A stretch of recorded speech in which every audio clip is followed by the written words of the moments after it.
Salamo fa 12 ka ny andinin'ny fahavalo mifaky izao amin'ny anaran'i Jesosy. Misaoran'Andriamanitsika ary firenena ary asan-drato ny feo fiderana azy. Izany salamo izany no entina indray mitsidika ao tokantranonao amin'ity takariva ity. Ary entina ihany koa miarahaba antsika rehetra manerana ny volontany izay manaraka ity fandarana antsakela fiderana ity. Tononay koa ny fiadanan'ny tompo ao an-tokantranonareo tsiraray avy ao, ho amintsika tsiraray avy mihitsy izay miaraka amin'izao fandarana izao. Saorantsika Andriamanitra fa noho ny fitiavany sy ny fahasoavany ny fiarovany indray dia indreontsika mianakavy tafavory hidera azy amin'ity takariva ity. Ety am-piandohana dia te-hanolotra fialan-tsiny izahay. Rariny loatra raha manao izany mantsy satria tamin'ny herinandro iny efa nalefanay ny publicité tao amin'ny Facebook hoe ny groupe Tiaray no hiaraka amintsika, ary efa izany mihitsy ny fandarana teo am-pialantanana tamin'ny fotoana iny. Kanjo tamin'ny ora farany dia nisy zavatra nitranga izay tsy nampoizina. Indraindray misy zavatra tsy miankina aminay no mahatonga ny tsy ahafahana mandefa ny fandaharana toy izao. Ohatra ny réseau ratsy izay efa nitranga mihitsy izany tamin'ity fandaharantsika ity. Misy ihany koa nefa avy aminay tamin'ny ireo fitaovana izay ampiasaina, miezaka mafy ny teknisianina mba manatratrana izy ireny mba ahafahana manome fanfampo anareo. Koa tamin'ny herinandro iny dia lanay tsiny amin'ny groupe Tiaray, ary lanay tsiny koa amin'ny mpanaraka rehetra sy izay rehetra efa niandry izany fandarana izany. Fa noho ny zavatra tsy azo anoharana dia tsy afaka nandefa azy indray izay. Koa androany rehefa natao ny fandaminana rehetra nandritra ny herinandro dia izany groupe Tiaray izany no hiaraka amintsika ary hiderin'Andriamanitra sy hanome voninahitra n'Andriamanitra miaraka amin'ny talenta izay nomen'Andriamanitra azy ireo. Maka toerana ary samy manokatra ny fony hiderin'Andriamanitra sy hankalaza azy miaraka amin'ny groupe Tiaray. Ny faniriana dia tena anana fo hiderin'Andriamanitra sika rehetra satria tia antsika loatra izy ary miaro miay hitantana ny fiainantsika. Dao ary araka amin'ny groupe Tiaray hiderin'Andriamanitra noho izany toetran'izany. Dao ary.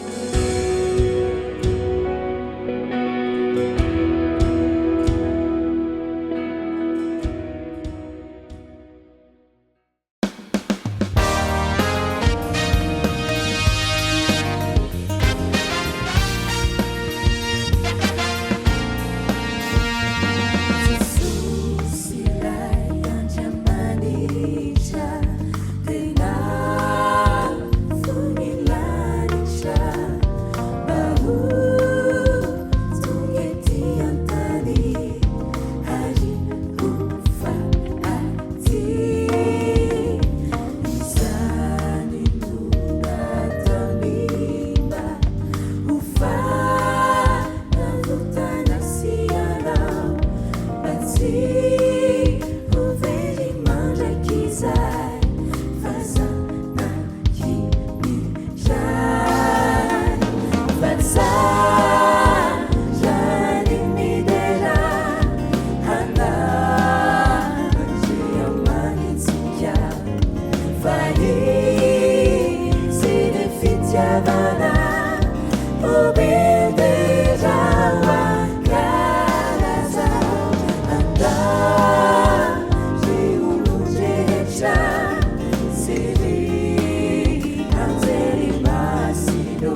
Essa casa nessa tenati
misaotra ny groupe tiaratsika tamin'izay tapany voalohany zay zay niarahantsika ny terin'Andriamanitra tamin'izy ireo. Ary mino aho fa ianao koa tany atokantrano tany eo amin'ny toerana zay misy ianao anarana izao fandarana izao dia niray fo misy tamin'ireo groupe ireo misaotra sy nitera an'Andriamanitra. Amin'ity androany ity atao amin'izao atsasaky ny fandarana izao dia efa mahazatra antsika moa mandray ny soratra masina angalantsika fampahirezana foy entitsika hamakivaky ny fiainana izay mbola omen'Andriamanitra antsika any amin'ny hoavy rehetra any. Ary entsika ihany koa hanatanjaka ny finoana sy ny aim-panahintsika eo am-panaran'Andriamanitra indrindra eo am-piderana azy. Tena mendrika hiderana manko n'Andriamanitsika ary izany no tena mahafaly mendrika hiderana. Ary ny mampahery indrindra dia Andriamanitra mandray ny fiderana izay alotontsika mipanetretena sy mipanodoratena sy mipahadiovana izy. Ka dia andeha hojerentsika amin'ity androany ity ny hoe inona koa ny toetra n'Andriamanitra izay mendrika hiderana azy, toetra izay hita mihitsy eo amin'ny fiainantsika andavanandro. Ao amin'ny Salamo 2:30 ka ny 7 dia izao no nataony Davida mpanjaka no soratany rehefa nitsindriny ny fanahy. Anohatra izany teny izany izy. Salamo 2:30 fakiko amin'ny anaran'i Jesosy. Ianao ny fiheriko, miaro atsoazo ny fahoriana ianao, fiobim-pamonjena no ahodidina ho ahy. Fiheren'Andriamanitra hoy Davida ary fiarovana atsoazo ny fahoriana ary mampanodidina fiobim-pamonjena. Izany le Andriamanitra izay mendrika hiterana. Tena Andriamanitra fiarovana ho antsika. Ary tena ratsy izany fiarovana izany ange tsy azontsika tsaina mihitsy eny ny zavatra mety nitranga nandritry ny enemana teo amin'ny fiainantsika. Raha sokafana masika hita ny zavatra tsy hitantsika amaolo voafetratsika dia ho gaga isika mahita ny tanan'Andriamanitra mitsotra miaro antsika isan'andro. Ary na ny fahavaran'Andriamanitra ilay Satana aza dia tena miaika an'izany fa miaro antsika Andriamanitra. Indrindra hoe jerentsika amin'ny Joba 1 dia misy an'izao teny izao rehefa tonga ireo zanak'Andriamanitra dia mba tafaharo tamin'izy teo koa Satana tamin'izay fotoana izay dia nanontanian'Andriamanitra mihitsy mahakasika ny Joba mpanompony ity fahavalony ity. Dia izao no voasoratra amin'ny Joba 1 ka ny 7 izay valiteny nataony Satana tamin'Andriamanitra hoe mba hitanao hoe Joba mpanompy fa tsy misy toa azy, tsy misy tahaka azy eny ambonin'ny tany fa olona marina sy mahitsy manao izay marina eo anatrehan'Andriamanitra, matahotra n'Andriamanitra. Tena maly Satana ary ny valiteny Satana dia ahitantsika taratra fa tena miaro antsika kaikio Andriamanitra satria Satana ilay fahavalon'Andriamanitra mihitsy no mahita fa tena miaro ny zanan'Andriamanitra. Ndray hojerentsika eo amin'ny 7 tena maly Satana ka nanao hoe, ary Satana dia namaly an'i Jehova ka nanao hoe moa tsy fanantenany zavatra va no atahoran'ny Joba n'Andriamanitra. 10 tsy ianao va manjan'Andriamanitra io, tsy ianao va nanao fefy manodidina azy sy manodidina ny tranony ary manodidina izay ananany rehetra. I Joba mihitsy no mahita fa ilay Andriamanitra no nanao fefy manodidina ny Joba, manodidina ny tranony, manodidina izay ananany rehetra.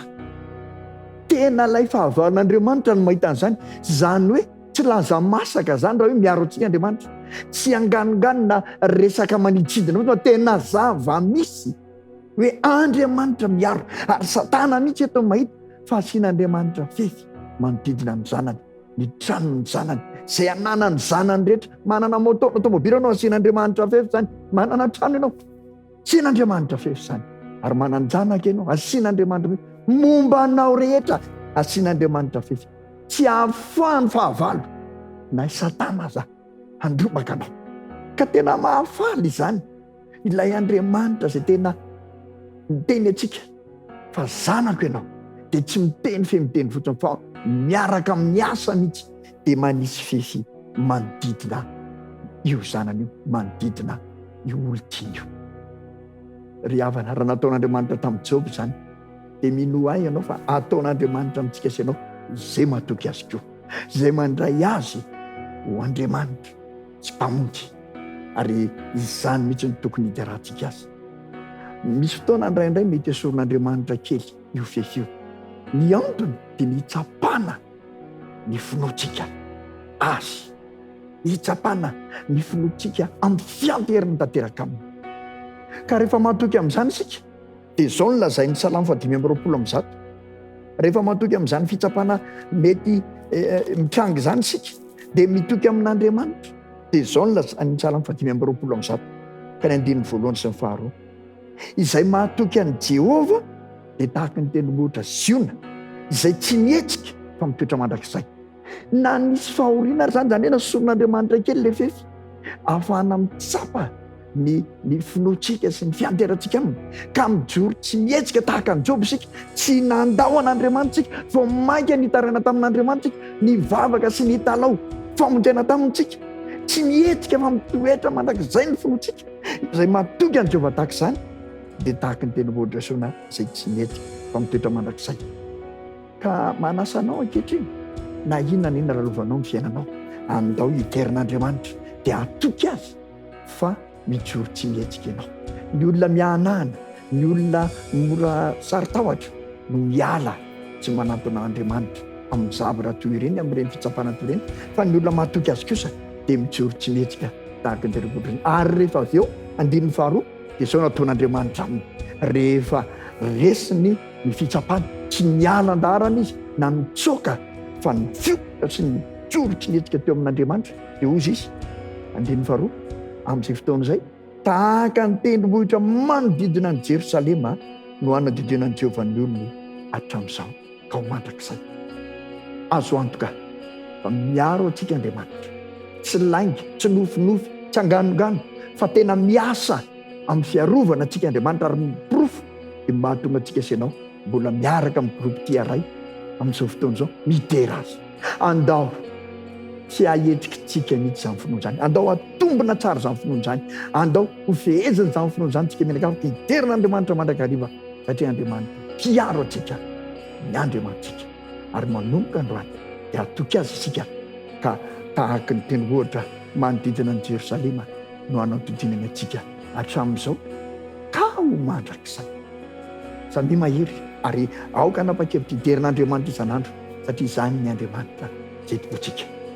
Dia indray ary andray ny groupe Tia Ray isika amin'ny tapany faharoa izao ary namafy ny finoantsika mba tena hatoky an'Andriamanitra amin'ny zavatra rehetra satria Andriamanitra mpiaro ny Andriamanitra.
Jerusalema vaovao no atolonya isy ho anao tsy ho adino koraketiko ampoko volamena no lalananye fafatesana tsy tanye tany lavitra faorina manjakaony afalina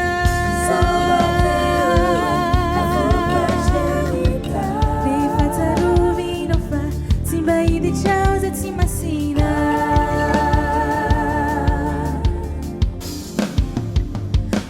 tadaniny ozoko izany tao sika io manao any avelao ny fosasany ilazao izay hitanao momba ilay tanàna vavao trao izy ireo mateoa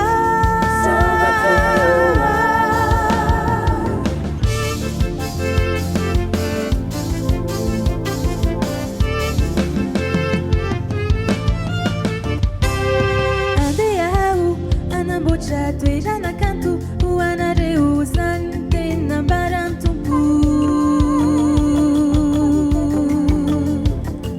Jerusalema vaovao no atolonya isy ho anao tsy ho adino koraketiko ampoko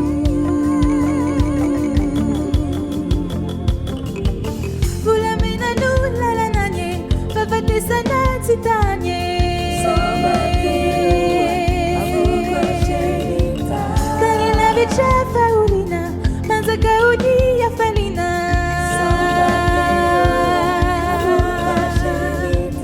rehefa tsarovina fa tsy mba hiditrao za tsy masina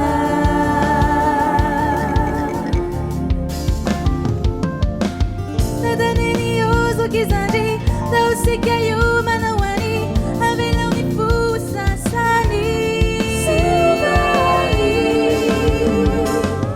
ilazao izay hitanao momba ilay tanàna vavao trao izy ireo mateoa tadaniny ozoko izany tao sika io manao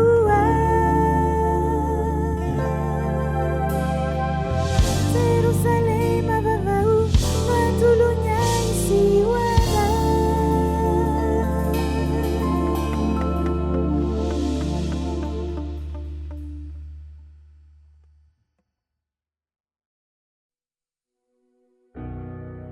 ankasitrahantsika ny groupe tiaray miaraka tamintsika tamin'ity takariva ity nideran'Andriamanitra namin'ny voninahitra azy nisaotra azy tamin'ireo fitahina maro sesehna sy natobany teo ny fiainantsika tsirairay avy araka ny fanindriana dia mba hitombo lalandavany ny fideran'izy ireo an'Andriamanitra ary hitombo lalandavany ny talentan'izy ireo eo ampideran'Andriamanitra ary ny tsara koa dia izao tsy hiala amin'izao lalan'izao ny ireo groupe ireo fa hifantoka amin'ny ira fideran'Andriamanitra ka hanao izany hololarana eo amin'ny fiainana amin'ity takariva ity ara dia tapitra indray ny fotoana izay ny arahantsika ary alohan'ny isarana araka ny mahazatra dia tianay ny manome teny avy amin'ny soratra masina hoe entinao mamakivaky ny herinandro izay sokatra tsy hoela indray ka ao amin'ny salamy 7:20 dia ny 5 no misy izao teny izao izay tianay eto amin'ity fandarana ity homenanao indray